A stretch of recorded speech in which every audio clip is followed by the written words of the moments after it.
Hey, everybody. Good morning in most places, even for Richard.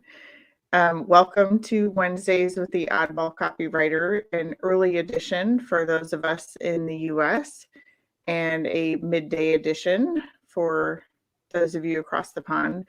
Thank you for joining us, Richard. Thanks for having me. Yeah, I'm really excited to have you on here because I think that you're not nearly as grumpy as your name would imply, the grumpy marketer. And you have a ton of really good wisdom that you can share with people too, plus an interesting backstory. That's basically the criteria to be invited to the Wednesdays with the Oddball Copywriter interview series.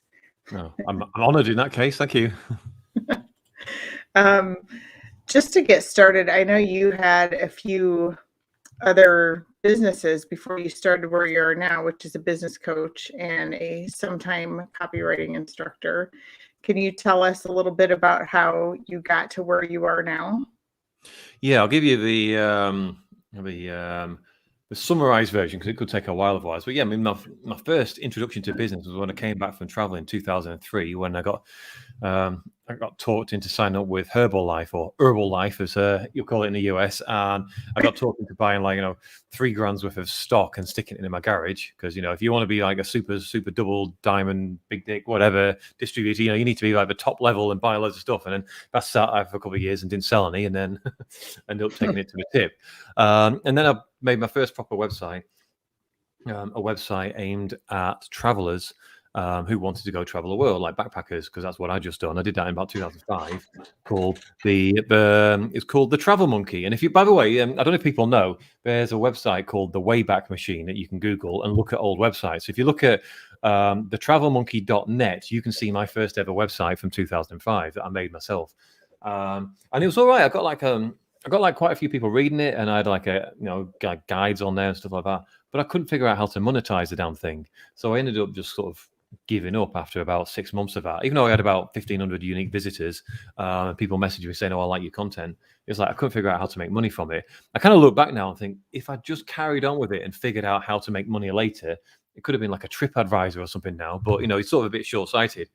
Then I went into some other stuff. I tried. A bunch of us. I tried a website called Bulk Up Fast, which was teaching skinny guys like me how to bulk up fast, as the name suggests. And I had a YouTube channel. I had no idea what I was doing, but I created like a YouTube video which got like 100,000 views, which was like mind blowing to me back then. I was like, how do you do this? Right. And again, I had a free course on that, which kind of taught people everything. Couldn't figure out how to monetize it.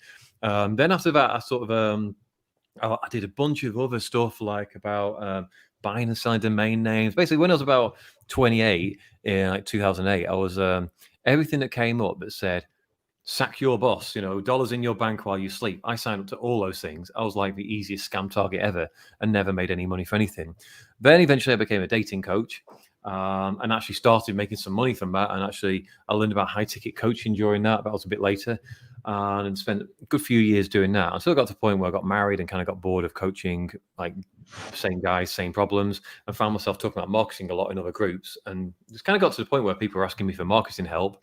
I was like, well, I'll just charge for that instead. And that's kind of transitioned to that. And I've been doing this for about 3 years now. That's really interesting. Before I joined your group, I didn't even know there was such a thing as a dating coach. And now I've run across tons of them. So out of curiosity, what do you teach people to do? How not to be a jerk, or what do you do when you're a dating coach? What do you teach people? Well, I don't teach people how not to be a jerk. I'm not sure I can. I'm not sure I'm qualified on that, but I can. Yeah, it was more about. I mean, this comes back to like marketing principles. When people say sell them what they want, but give them what they need. It was one of those. So you sell them kind of like the stuff like get all the girls and all that kind of stuff, but really they think they're going to get like all these fancy lines and stuff, which is just ridiculous. Like you're going to say like the magic line, and suddenly she's like, "Oh my god, I'm yours!" Like that's like you can say one thing and that happens to say one thing to like. There's loads of marketing, by the way, in the dating industry, really like proper like sleazy, not dissimilar to the business coaching niche. Actually, it was like say this one thing to any girl and she will be yours. It's like, it's obviously bullshit nonsense. How can that possibly work with, like, 4 billion women or whatever there are?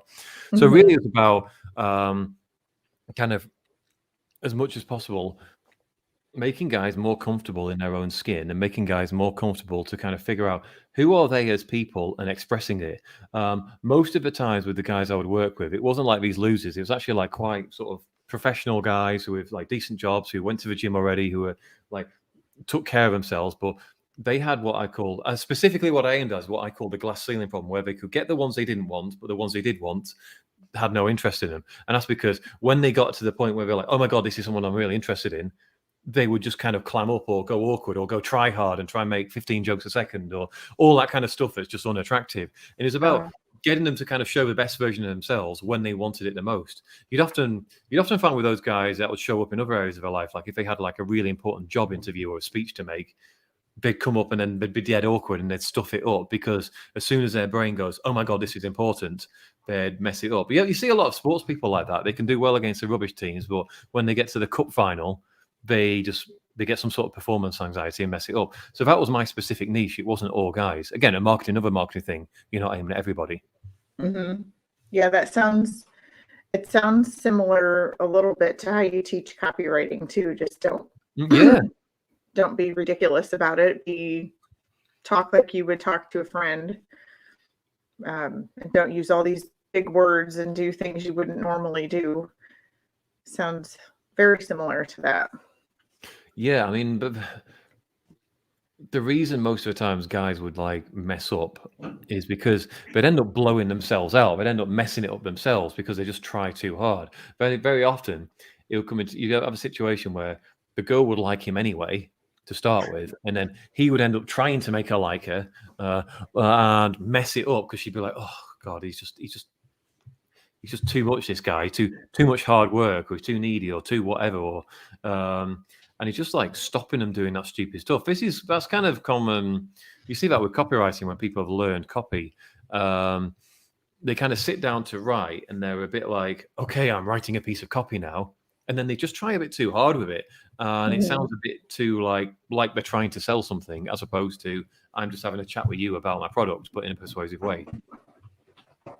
Yeah. And was it you that did the example of the post that was like a 4-word sentence and then 2 lines and another 4-word sentence and 2 lines? Was that you that had that post? Yeah, I think so. Yeah, well, it's like it's basically, I feel like every post I'm reading from a marketer these days, it's just like a line like that, because that's how they've been taught to write copy. But it just feels weird to read. Yeah, like they learned that you should leave white space in between, but they take it to the extreme because it's or every sentence has the ellipsis, 3 dots at the end. I went out the other day, ... You'll never guess what happened, ... I bumped into someone, ... You'll never guess what I said, ... And you're like, for goodness sake, people don't talk like this. It's weird. Yeah. I think I've been guilty of that when I first started, for sure. But I've learned how goofy it looks when I see other people do it. So tell me, as I'm sitting here, my cats are behind me fighting. I think you were the first other business person I ran across that was really into your cats. Can you tell us a little bit about your current cat situation? Well, I actually made a post about my kitten only this morning, which I know you saw. Current cat situation, I have 3 of them. Sadly, I did have 4, but one died a couple of weeks ago. The oldest one, it was like, well, I think apparently she was 10, but I think she was older. I've got one that's like a couple of months, a 1-year-old and a 2-year-old, and they just basically fight with each other all the time. It's just chaos. Do you use them as inspiration for writing things occasionally, or is that just me? Yes, I mean, as you can see, I made a post this morning about a kitty, but I don't sit there and go, okay, how can I use my kitties to make a post? It's more general. It's more like, how can I use literally any situation in my life to come up with content? So I go out on a walk every day to get my steps in, because I've got a step counter on here. And when I'm out and about, stuff happens. Not necessarily like, oh my God, such interesting stuff, but it could be I had to stand for. You can take the most mundane things. Like I had to stand for a minute and wait to cross the road on my walk, and normally I walk straight across. And as I stood there waiting, I noticed this feeling where I noticed myself feeling more and more irritated the longer I had to wait. And then I felt this sense of unfairness come over me, like, why is this happening to me and nobody else? And and then I can maybe relate that like nonsense story about nothing really happening, relate that to something in business. Like I could relate it to something about when things go wrong in business, sometimes we lose our heads and we kind of start to feel like the world's against us. We start to feel like everything's unfair, which then causes us to then behave in a way which is less appealing to getting clients. Actually, relates to dating again. When you get rejected, you can then behave in a way that's less attractive, which then makes you less attractive and so on. And then it kind of is a downward spiral. I could talk about that downward spiral. I could relate it to literally anything, but it's about kind of just seeing these mundane events and going, okay, this is a mundane event, which means I'm experiencing it, therefore probably most people experience it. The more mundane the event is, the more universal it is, which actually makes it easier to connect. From a storytelling perspective, people tend to think that they need these like a really amazing stories about how they were 10,000 feet up in the air on a plane and it started coming down. They went in the cockpit and the pilot had passed out, and then they landed the plane perfectly, even though they'd never flown before, and everyone clapped them off. It's like, even if you do have that story, it probably doesn't happen every day. So you're not going to come up with daily content for stuff like that. Instead, like the good content for me is found in the mundane stuff, like doing your washing. Like if you've got kids, you probably find yourself doing like 4 wash loads a day. So you could start a post with, as I found myself unloading the washing machine for the 4th time this morning, thinking, fuck my life. A thought came over me, and then related to business. Now, anyone reading that who was in that situation is like, oh my God, that happens to me all the time as well. It's kind of amusing. It humanizes you. And it makes your content more fun and more relatable than just, let me let you about marketing and why I'm so smart and why you're not. Yeah, it's funny how you're talking about this because I have this little notebook here that I take with me just about everywhere. And every time I see something that I think could be relatable, I write it down. And I have things like the fly in Breaking Bad. Danny was #1 in popcorn sales, like just stuff that happens all the time. So then when I get writer's block, talking block, then I can open up that notebook and think, okay, which one of these things could I relate to something today? And that helps me get through it. Absolutely. I mean, stuff that your kids say and do is like a whole topic all of its own. You could have endless posts on that. But even like I've spotted stuff before, like speaking of pets, I've got a tortoise, and the tortoise has got his little home where he roams around in. He's just he's got his soil, his dirt, and he's got like his little bath, and he's got his bit of food over here, and he's got a little house and stuff. Now, if a tortoise could somehow speak, and then even more weirdly, he could speak English, I still couldn't explain the concept of Australia to the tortoise because it's so far outside the tortoise's realm. The tortoise understands his little box of the world. I couldn't even understand the city I live in. I couldn't understand a car. I couldn't explain a car to him, any of these things. So I could then, and I was pondering this one day. I thought the same thing. But if you don't have a tortoise, you could look at, say, ants running around in their little area. How could you explain the concept of Australia to an ant? So then you go, well, what's that got to do with any content? You then relate it to where people are in business. Now, we can obviously sit here as human beings and go, ha, ha, ha, ha, ha, stupid tortoise. Or maybe, hopefully, ha, ha, cute tortoise. Isn't that nice? No, not laughing at the tortoise. But what we don't realize is that there are areas in our lives where we are behaving like the tortoise. For example, in our business, we might only think this is possible, or we might think this is the way to do things. Whereas if somebody came along and explained, actually, this is how big the world really is. It's not your tiny cage. It's this big. Suddenly, we'd see a different perspective and we'd never be able to go back. That's literally how every epiphany you've ever had in your life has worked. Well, I have an epiphany for you related to this. Boom. So what that kind of thing does is that kind of explanation is great when you want people to open their minds to think, maybe I don't know everything about this. Maybe because that's one of the that's one of the things, especially when people are scrolling Facebook, they tend to think, yeah, I know that already. Yeah, I know this. Yeah. But what if they don't know this? What if they think they know this, but they don't? Little stories like that and analogies can really help open someone's mind to think, maybe I should pay more attention to this. That is really, as you were saying that, I was like, oh, wow. Yeah. Already, relating it to things I can remember in my own life, from any epiphany I ever had. So you should write that post when you're done here. Maybe. I think I have done about 2 years ago, but that's the great thing about content. It's like, who the hell is going to remember a post I did about my tortoise 2 years ago? I could just reuse it if I wanted. But I could do it about anything. Like, there'll be, like, how old are your kids? I just have one, and he's 9.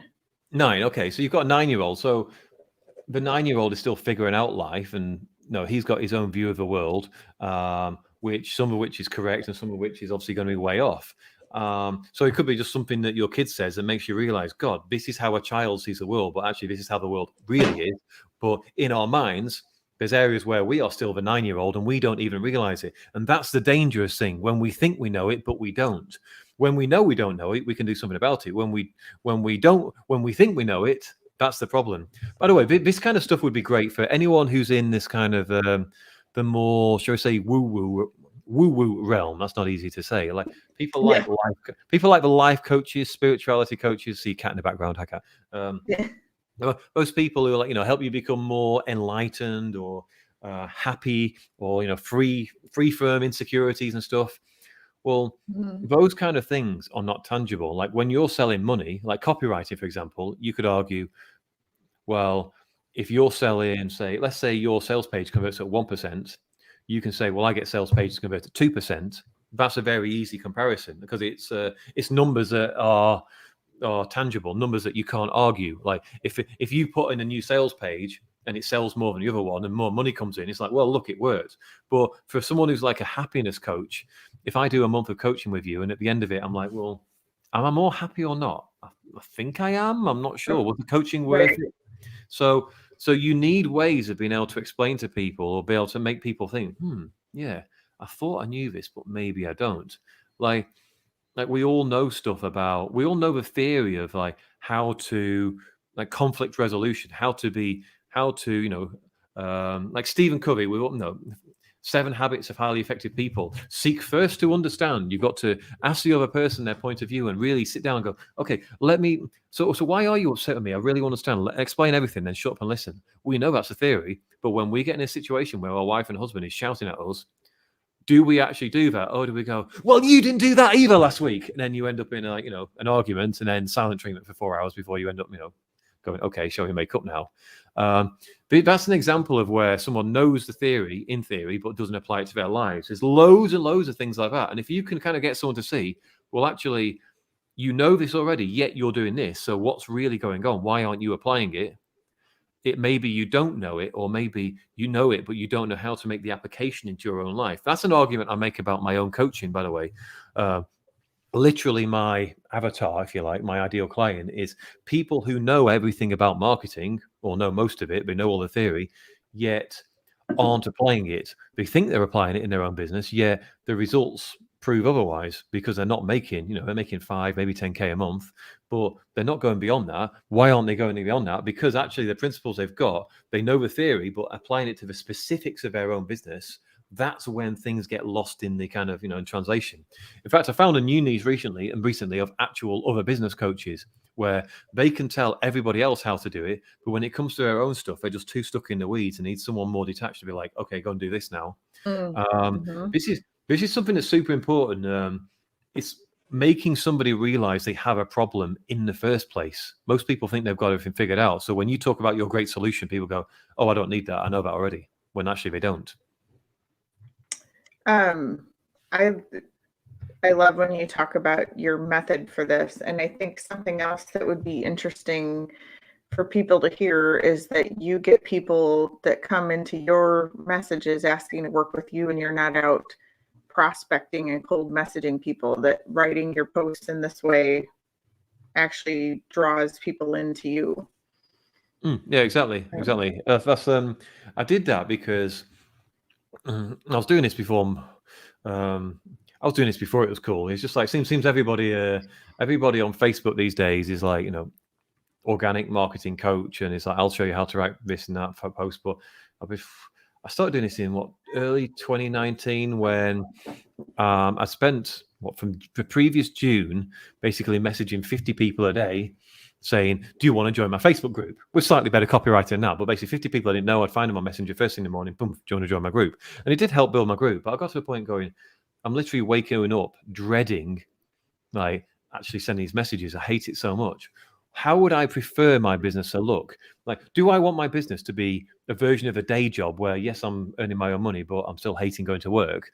Or do I want to enjoy what I'm doing? Well, obviously, I want to enjoy what I'm doing. Well, how would I enjoy what I'm doing? Well, maybe I get up in the morning without an alarm in my own time, have something to eat, maybe have a coffee or something, sit down, and then write about what I want to write about on my Facebook feed, like what's on my mind.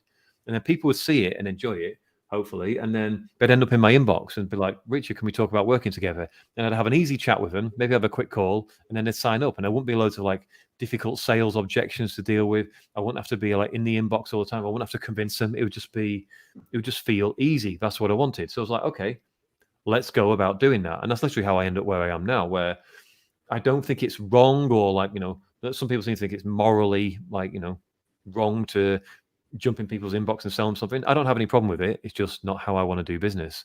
I want to just put a post out, let people come to me, and then like also from a sales perspective, when people are coming to you asking about your thing, the energy is completely different. They're coming to you interested, and you can sit there and be like, okay, well, I want to check that you're right for my course, as opposed to you jump into someone's inbox who hasn't asked for it and be like, hey, let me check you're right for my course. No, they're going to be like, go away. Right. And I know there's a disclaimer on your copywriting course, like right off the bat, that says this isn't for MLMs, but I use those techniques, and I have a little side business that's an MLM, and it did work for that. There's no way that I want to go into anybody's inbox ever, because that's way out of my comfort zone for something like that. And I used it. I have a group for that, and I used the same principles there. And I had people coming to me saying, hey, I have this problem. What do you have that can solve it? And it was amazing. It was like magic. Yeah, it does work for MLMs, but the reason I said I prefer not to have MLMs is a couple of reasons. First of all is I think it's harder to make your stuff sound unique when you're in an MLM selling somebody else's product that, is like, however, 10,000 distributors in the MLM selling the same thing, as opposed to your unique course that only you have. But secondly, I know, not to have a go at anyone in MLMs, but most people in MLMs just don't have the mindset or the mental toughness to stick through it, because I'm asking people to sit down and write posts every day and kind of learn for 30 days, watch a different video. Most of the people in MLMs aren't going to stick with it because they don't have the mindset to do it. Some people will, but most won't. You're one of the few who did, but most people who go into MLMs, they just want the easy. They want the business in a box. They want it to be super easy, and they don't want to work too hard, Right. which is why, frankly, most of them don't make any money. Well, right. And it's not easy. And for me, when I signed up, it was with actually my former business coach, and she had told me, well, the lady above me built her business by taking samples. So what I sell is Beauty Counter, which is like clean skin and makeup products. This other lady took a basket of samples every day to the school drop-off line and would get the other moms and say, hey, you want to try this stuff? And then let the products sell themselves. Well, that is not me. I am not going to take a basket of products to anybody unless they ask me for it. And I thought maybe I could, because she said, oh, it was really easy for her and she was really successful. And I thought the thought of doing it once I actually had the stuff made me want to vomit. But but writing a post and saying, hey, I use this face wash and here's what it does for me and here's why I really like it. And whatever, that was fine. I didn't have any issues with that. Yeah, well, you're describing the power of great copywriting there. For someone who can't write great copy, you take your product to someone, say, go and use it, and you're like, wow, my skin just cleared up. I'll buy some more. But if you can write well enough, you can talk in a believable way of somebody else who used it and their skin cleared up, and here's the reasons it's cleared up, because of proactive formula, vitamin B12, whatever, nonsense, whatever formula's in there that makes it work when other stuff doesn't. If you can explain that in a believable way, people go, that makes sense. All right, I'll buy some. And you don't have to drive to their house and give them a free sample to do it. That's why I think like all business owners should really, they should learn to do this. As you learn to write persuasively, it helps you in all areas of your life. Even if you're trying to persuade your wife or husband to go to a shop and bring you a bottle of wine, on the way home, a bit of persuasive writing wouldn't go amiss there when you send them that text message. Honestly, it's useful in all areas of life. Right. And always thinking what's in it for them, because absolutely, yeah. you know, Literally, most people's main argument for why they want something is like, I want you to do this for me. Why? Because I want it. right. That's it. They don't have any more logic than that. They don't have any more explanation. It's like, okay, but I don't. Yeah, but I do want it. It's really unfair that you're not doing it for me because I want it and I should have it. It's like, yeah, but I don't want it. So, Right. yeah, what So else have you got? kind of takes the hey girl, hey messages of I'm really trying to meet a goal. Could you share a post? No. No, I can't. What's in it for me? Nothing is in it for me. Yeah, I mean, I don't know what it feels like. Like, let's say if you're not a 19-year-old woman, let's say you're a woman in your 40s and you get a message like, hey girl, with like 15 L's on it. Like, when you said about wanting to vomit before, that must be like, oh God, delete, block. Yeah. Yep. And I actually went through, like, when I was still doing the money coaching stuff but learning copywriting from you, I did a free course on, hey, here's how you can run your MLM without doing all these cold messages. And I got a lot of people that came and paid attention, but I got an equal amount of people that sent me nasty messages and made comments and said, quit picking on MLM people and why are you so nasty? And I said, well, what do you mean? I'm trying to help you. They just didn't want to hear it. Again, that's another thing that I wanted to do with, in terms of my content. I want to make it clear that when you come to me, I probably will tell you things you don't want to hear in the moment, because obviously if everything was perfect, you wouldn't need my help. So I need to tell you that things aren't great. And I found in my early days of actual business coaching that I tell stuff, I'd like write feedback on people's copy in a Google document, and they get really upset and start defending themselves and tell me why it's so brilliant. Or they'll be like, yeah, well, it's because I'm dyslexic, so normally I would be able to write really well, but it's because my dyslexia. And I would be like, look, I don't care about your dyslexia. I don't sound horrible, but ultimately, this is about writing stuff that sells, and the market doesn't care about your dyslexia either. You have to find a way to write that's persuasive, and ultimately, your dyslexia doesn't need to stop you.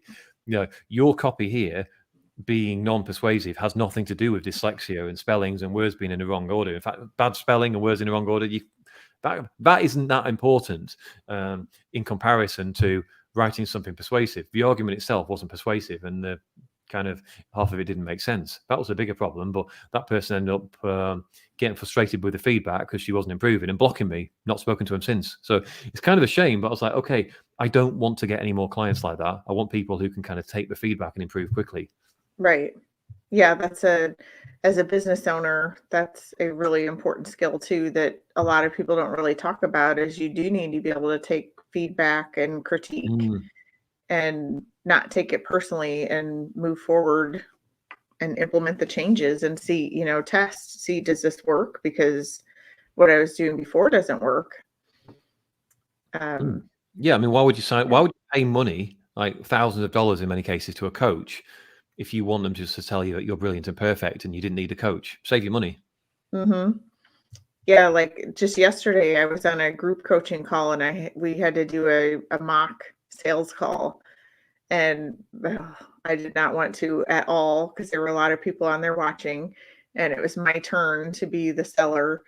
And right off the bat, I started and I got interrupted. Now, wait a minute, you said this and your energy's coming off as this. And I had my initial reaction was to shrink, in my chair, and I'm being criticized. And then I thought, well, gosh, I would rather do this here and get this criticism than be actually trying to sell to somebody and they're thinking in their head, not a chance, so that's been a really hard skill to develop, but probably the most useful one. Absolutely. Yeah. Your ego's getting beaten up in the moment, but at least you're not actually losing any money. Right. Yeah. You're being helped from losing any money. And that was, I wrote in the intro to you too, that when I was learning copywriting, you helped me along with a few well-placed, who's going to care about that statements. But yeah. Who cares? What is this? yeah, What is this information here for? Why is it there? And you look at a lot of it, and it's like, yeah, just you can see that a lot. Just get rid of that, get rid of that, get rid of that. Okay, let's talk more about this. That's the bit the audience are interested in. One tip I find it with almost all my students, they'll send me a piece, and it'll start off kind of boring, and then about like halfway through, they'll say something. I'm like, that's super interesting. Like, what's going on there? And I'll be like, right, take that and start with it. And usually it's something that's like something that kind of creates some sort of curiosity. You go, oh, how does that work?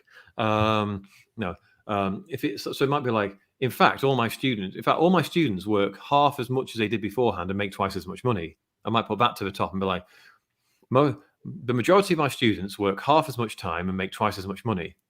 How does this work? I'll explain in a moment, but first, then you start talking about what you were starting to post with beforehand, and then that makes people kind of go, oh, it's an open loop. It makes people go, oh, I want to know what the answer to that thing was, and then they carry on reading.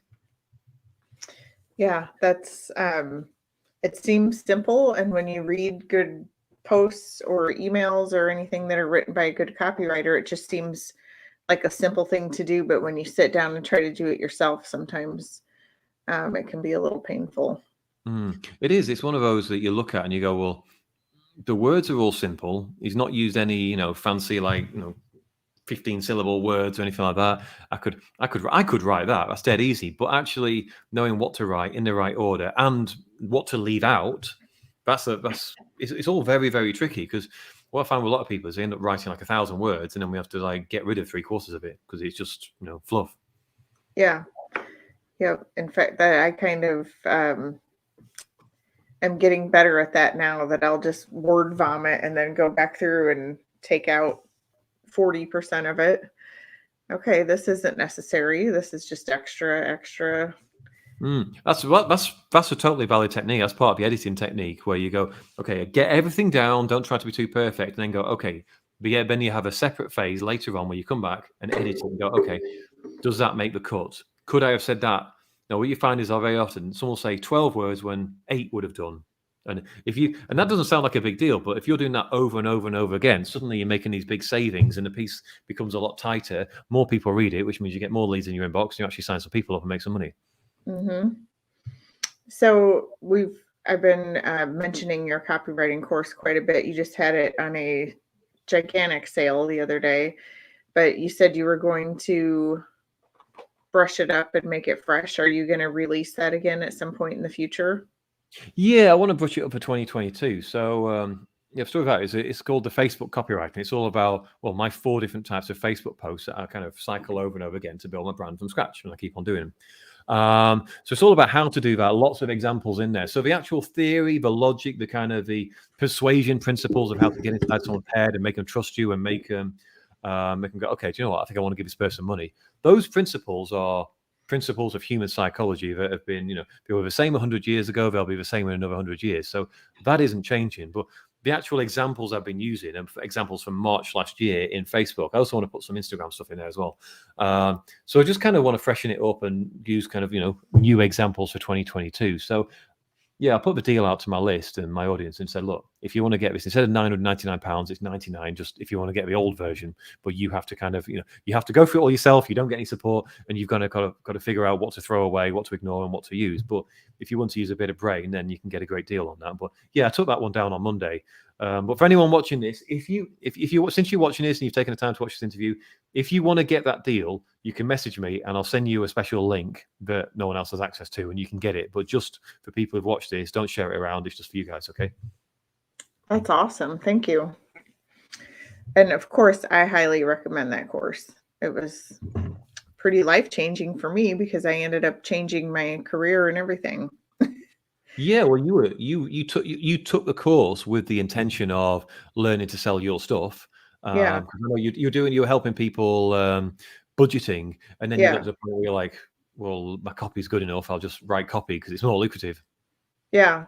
Well, yeah, what happened was I was doing it as a side hustle because I had all these side hustles I was trying to, test out so I could help other people if they needed to add some money to their budget.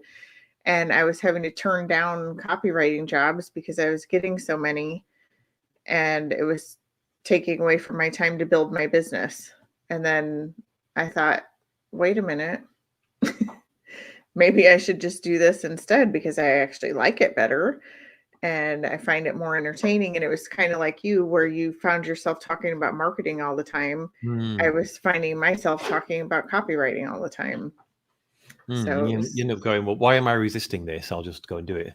Right. Yeah. I'm just going to be a copywriter now.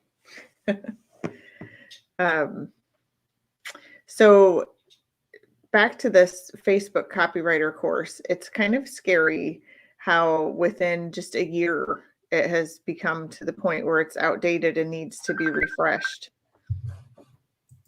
But that's, the nature of online business, which is why a lot of people need business coaches. And that's what you're really a business coach and not just a copywriting instructor. When you have your business coaching clients, do you go through a lot of copywriting with them too, or a more just overall business strategy? Yeah, it's usually a big part. I mean, one thing I've been doing a lot of recently is I did and still do have a structured course where I take people through like A to B, like, start from here. And by the end of the 6 weeks, if you write a post every day, you'll have, a thriving business on Facebook. But increasingly, I'm finding people coming to me and saying, look, this is where I'm at. I've got this problem. Can you tell me how to fix it? And then we end up with like some sort of bespoke coaching. We'll go, okay, this is the direction we'll go. And it's different for everyone, which is actually more interesting for me. But generally, yes, copywriting is a big part of that because people are putting content out there, but it's not always on Facebook. Sometimes people are just like, I've got this sales page, it's not converting. I had this with someone a couple of weeks ago. She came to me and said, I've got a 5-day challenge, but the sales page isn't converting. And what was happening was she was making a mistake a lot of people do with 5-day challenges and like free courses in the offer for the free course and the 5-day challenge. The free course and the paid course was kind of the same. It's like, you get leads and clients with the 5-day challenge. And at the end of the 5-day challenge, it's like, hey, get leads and clients with my 2K course. And it's like, but you've just done this for free. What's the difference? So there needs to be kind of like, you're giving someone something of value here, but then here, there's a clear step up to something that's different, that's more valuable, where yes, I really want this, but I still feel like I got value here. So it's a bit more about, yes, we did a lot with the sales page and improved that too, but more about the logic and making the offer make sense, which is another thing I know about copywriting. Most of it is, once you figure out the logic of, okay, this is who I'm talking to, this is the life situation they're in right now, this is what's going on in their head, this is what they're thinking, this is what's bothering them, this is what they've seen before, this is what they've bought before from other people just like me, this is why they're skeptical, this is why they think it won't work this time. Once you understand that, and then you go, well, this is what, and then you want to go, well, why will it work this time with my product? Why is it going to be different? Why do they feel that way? Basically, the actual page writes itself. Because it's just a matter of just like as if you had a friend in front of you who felt that way and you just explain to him, look, this is why it's different this time. If you were talking about a product that was like that you had no stake in, that you just bought, let's say you'd both been trying to lose weight for 20 years and you'd managed it finally in the last 6 months with this new diet plan or whatever, you'd be sat there explaining it to your mate going, look, this is why it's working this time when it didn't in the past, blah, blah, blah, blah, blah. Here's the reasons. Then your mate might be like, oh, okay, that makes sense. I might sign up as well. So, but kind of like a sales page, I'm just doing from that perspective, but it's just, I'm selling my own product. It's funny you said that because I just wrote a post yesterday about how to help your clients give you good testimonials. And I talked about 3 questions to ask them. And it was, what did you try before and why didn't it work?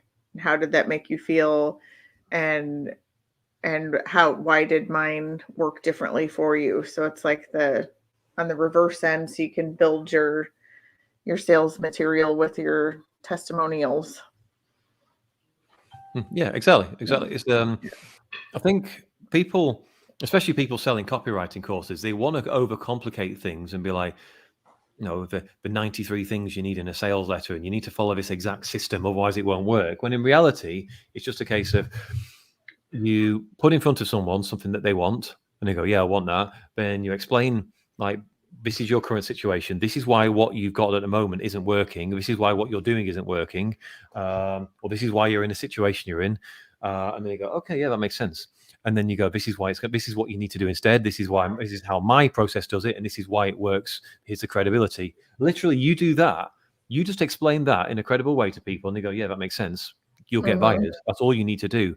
So you can forget about all the templates, and you need to do, all the rules and regulations and writing fancy stuff. Literally, just explain that stuff. You'll get buyers. Yeah, and I think sales pages were probably the most intimidating thing to me when I started my business. Like, oh, I have to write this super long thing that's supposed to not sound like garbage. Ugh. Yeah, and you automatically, because you've seen them before, you think, oh, it needs to be 20 pages long, but you don't know why, so you just write endless words. And when in reality, it's more a case of it needs to be as long as it needs to be in order to sell the product. So if you're selling an $8,000 product, it's going to need to be longer because there's more things inside the product that you're selling that you want to talk about, more features, more benefits, but also more objections, more reasons for a person not to buy. So more things that you need to overcome, more proof you need to show. Whereas if the product's $7 and it's just some checklist, just be like, look, here's a checklist. Like, here's a checklist of great headlines for sales pages that you can use and have it on your computer and refer to at any time. Here it is, $7. Take it or leave it. Literally, you could have just like one page sales letter for that. That easy. It's only $7. It's not a big risk. Right. Yeah, you're not going to change your life by buying this, but you might change it slightly by having it. Yeah, you might change your life for the better, but if you buy it and it doesn't work, well, who cares about $7? It's not going to break the bank. Whereas if you invest $8,000, it doesn't work. Well, for some people might be like, I don't care about that, but most people would be like, okay, that makes a big difference. Yeah, for sure. I want to talk about your podcast also real quick. For me, is one of my favorite podcasts ever because I'm not a huge fan of listening to podcasts. So yours, for anybody watching that doesn't know, Richard has a podcast that's 5 minutes long. Each episode is 5 minutes. It's awesome. You can binge it and not take up your whole day. And he gives one marketing tip per episode. So what was the inspiration for you to start this different kind of podcast like this? Yeah. So, if anyone wants to listen to it, just go on your whatever podcast app you use, Apple Podcasts or Spotify or Stitcher or whatever. Just type in my name and it should come up. It's called the 5 Minute Marketing Daily. You'll see me pointing on like a yellow background. Easy to find. Well, I had an old podcast that I was doing, but you can still find it. It's called The Grumpy Marketers, hence the Grumpy Marketer name. I was doing it with my friend Al Elliott. We would talk. We'd have like longish episodes of 30 minutes or whatever.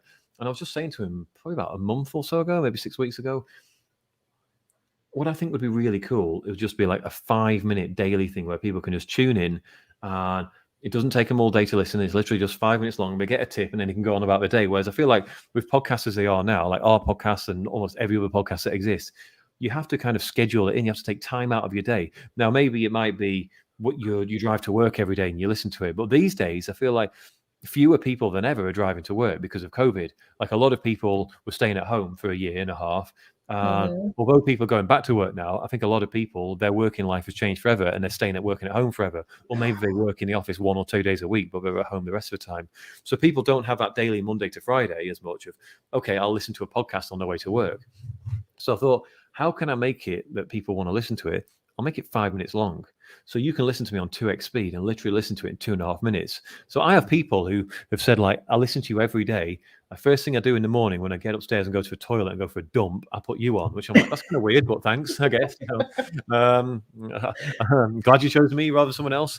But it's just so easy to do. It's like you can do it when you're just wasting time. Like when you're doing a washing up, I'll just put that on. Or I'm just sat there doing nothing, I'll just put it on. Rather than, right, I need to arrange to go and listen to this podcast now. The other thing with it being daily is people don't have time to forget about me, in the sense of when it's once a week, people listen to it, then they go about their week, and then a week goes by, and it's like, are you going to really remember that Monday at 7:00 Richard releases his podcast? Maybe, maybe not.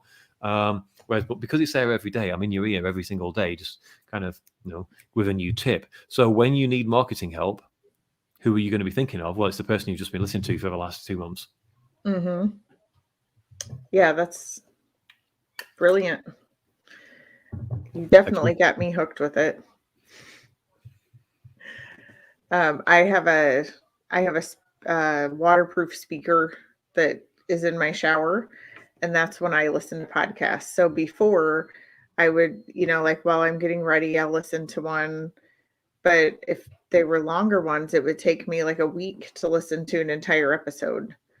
So now I can knock out 1 or 2 episodes every morning and carry on with my day. So it's perfect. Yeah, well, that was another thing behind it.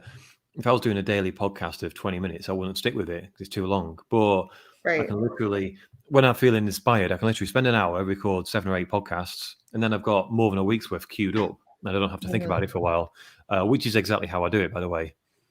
Yeah. Yeah, that's we just started kind of batching our recording with my podcast, The Unstressed Mama, but it's a long one. Well, you were on that once. It sometimes tends to get pretty long, and it's a big time commitment. It is hard to do that, to fit it in. It is. Well, especially if you're doing editing, adding music on. Like another thing I said was I just record it on my phone with my headphones in using the Podbean app. I don't put any music on. I don't edit it. If I make a mistake, I just carry on. Like literally today on when I recorded, I was like, welcome to the 5-minute marketing with me, Richard Fletcher. I mean, I can't even say my name, Richard Fletcher. And it's like, I just carry on because who cares? Right. It's like, I don't go, oh God, I'm going to stop doing it again. I need to be perfect. Because if I'm trying to make myself perfect, if I'm editing it, if I'm adding music on, making it fancy, I'm just not going to stick with it. So you've got to be honest with yourself when you start these things and think about compliance. No, I'm excited to do it now, so great. But in a month's time, how will I keep on going with it when my motivation doesn't exist anymore? Yeah. Yep. I have pondered those same questions about my own podcast, and I think my 2 co-hosts have as well. It just really, I mean, we like it, but it is a big time commitment. Yeah, and it goes for anything really. I mean, that's the important thing to look at. I would say this to anyone, by the way, who's using multiple marketing channels. You're on Facebook and Instagram and podcast and TikTok, whatever. Is it delivering the results? Are people, when you look at the numbers, how many people are downloading it? I'm not asking you to tell me now, but look at your stats and go, how many people are downloading this? If you're getting, several hundred downloads per episode, great. People are listening to it. Any one of those could be a customer. But if you're getting like 4, it's maybe not the best use of your time. Now, if you've been doing it for a year and you've got 4 listeners, something needs to change. Same with a YouTube channel. I had a client who came to me once who had a YouTube channel who'd been putting 1 video out every week for a year. So great consistency, but he still only had 27 subscribers, which shows that something wasn't working. You're trying to strike a match on a bar of soap.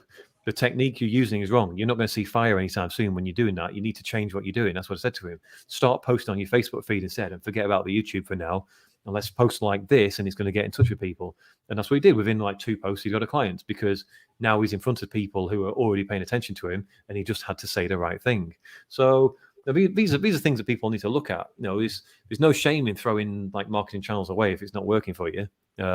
No point carrying on if it's not. So, I mean, I say that to you, but anybody who's in that situation where they've got loads of plates they're spinning, or some of the plates just you're spinning it for the sake of it. Yeah. I can see that. There were definitely things that I was doing in the past that I had to let go of. And at first, it does feel a little bit shameful, like, oh gosh, I'm giving up or I failed here. But really, it's just common sense. Why am I spending 5 hours doing this when it's doing nothing for me? Honestly, I feel like most of my business is like a series of failures with the odd success. And it's literally like, that's literally all I do. It's like trial and error. Didn't work. And then one day it's like, oh, that worked. I'll carry on doing that. And just don't keep doing the stuff that doesn't work. Most of the time I try something, I'm expecting it probably won't work. And then now and again, I'm surprised. I'll be like, great, let's carry on. Like your podcast is still really successful, right? Yeah. It was. It's dropped a little in the last week or so, but it was around 400 downloads a day. I think it's about 250 like the last few days. But yeah, I'm really pleased with that. Yeah, that's awesome. Just an idea that thinking about how people aren't driving to work anymore. I hadn't even thought about that myself. That's huge. Yeah, we just again, it's about what I said before about copywriting applies to like everything. It's about getting in the mind of the person I want to listen to it, and I go, well, there seems to be about 10,000 other marketing podcasts. Why should they listen to mine? Secondly, who is listening to podcasts these days? How am I going to make them listen to mine? Because they don't have to listen to it. If they're at home, they could be watching a YouTube. They could be actually watching the course they signed up for 3 months ago that they still haven't done anything with. They could be doing literally anything. They could be watching Netflix. They could be sleeping. So for them to sit and listen to you is a big deal. So I just wanted to make it as easy as possible. Yeah. And you did. Good job. Yes. So, real quick before I wrap up here, I don't think I've heard you mention that you had a tortoise before. So that was kind of surprising to me. You seem like an all-around animal lover. Where did that come from? Has that been throughout your whole life? Yeah. I just always had animals growing up from like when I was born. So I'm just used to it, really. How long doesn't a tortoise live for a really long time or not? It's probably going to outlive me. Yes. So Yeah. yeah. To be fair, I didn't really want a tortoise. My wife's always wanted one, so I was like, okay, we'll get a tortoise. But yeah, they're not cute like cats. We don't really do a lot. So yeah, it wouldn't be my pet of choice, put it that way. So do you have like a provision in your will for who takes over care of the tortoise when you're gone? No, my wife. If she goes first, I guess it's me, and then who knows then? Yeah, I'm not planning to die anytime soon. But yes, if you want to be included as the tortoise benefactor, then by all means, let me know. I mean, I would, but it seems like I'd probably have to go through some kind of quarantine. It just seems like it'd be really hard on the tortoise. No, that's a nice way out of it. Nice escape there, yeah. Yeah, I'm not really much of a reptile person. Are tortoises considered reptiles? Or are they? Yeah, I think amphibians? So. Okay, yeah. It's been a while since I've done science class, but all right. Well, what is the best way for people to get a hold of you if they want to talk more about the things that you offer? Well, since we're on Facebook, it makes sense to click on my name and send me a message here. If you want to go to my Instagram, it's Richard Fletcher Official. So worth following me there because I put a lot of content out there as well. But yeah, just message me here on Facebook. Okay, perfect. Well, thank you very much for coming here today. I even refrained from talking about your favorite quote. So you should be pretty happy about that. In the world, yeah. I've got lots of quotes like that I can't stand. It's meaningless stuff. But yes, this will go on another 50 minutes if we do that. So probably best to avoid. All right. Well, have a good rest of your day. Thank you for having me. I'm sure we'll talk soon.